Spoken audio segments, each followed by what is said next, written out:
Up. They have no control. Nobody knows what's going on. The world would be better off with Saddam Hussein 100%. and Gaddafi in power? 100%. Now, as far as Assad is concerned, what about the human rights abuses? Let's talk. Well, you don't think they're happening now? They're worse now than they ever were. Saddam Hussein was a bad guy, right?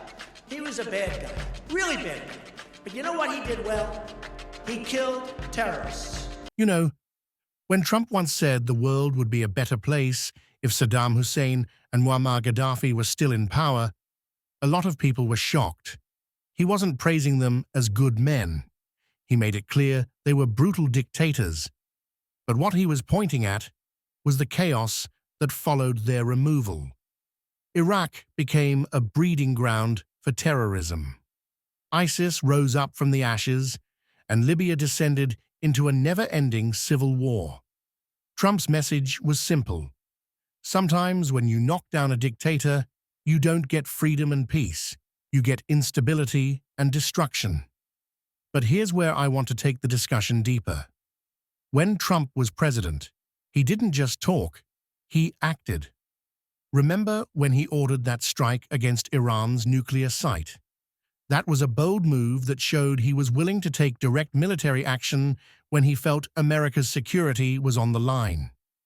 Now imagine if Trump had been president during the time of Saddam Hussein or Gaddafi. Do you think he would have done the same thing to them? Saddam was accused for years of hiding weapons of mass destruction. The US invaded Iraq under that very claim, but it turned out to be false. Still, Trump always criticized that war, saying it was a mistake. Yet at the same time, he also praised Saddam's brutality in dealing with terrorists, calling him effective in keeping order.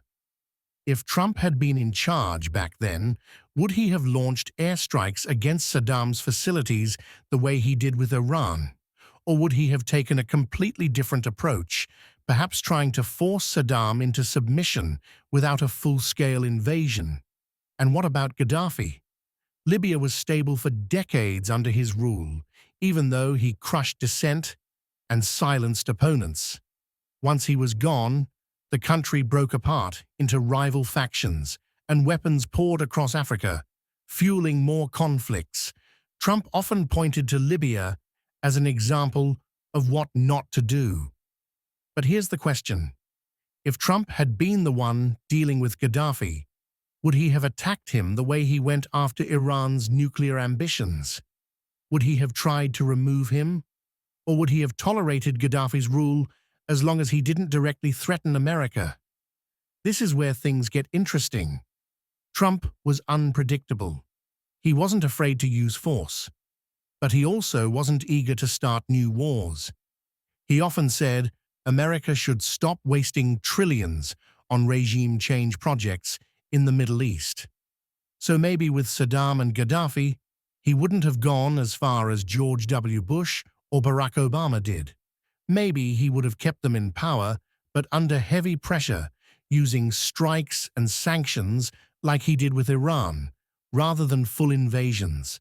And that brings me to the real debate I want to have with you all. If Trump had been president in the time of Saddam Hussein and Muammar Gaddafi, would he have attacked them the same way he struck Iran? Would he have bombed their sites, crippled their programs, or maybe even targeted them directly? Or do you think he would have held back, calculating that as terrible as they were, they at least kept the region more stable than the chaos we see today? That's the question I want to leave you with. Do you think Trump would have gone after Saddam and Gaddafi if he were president back then? Or would he have let them stay in power for the sake of stability? Let me know your thoughts in the comments, because this is one of those debates where history, politics, and Trump's unpredictable style all collide. Please give us a like and subscribe.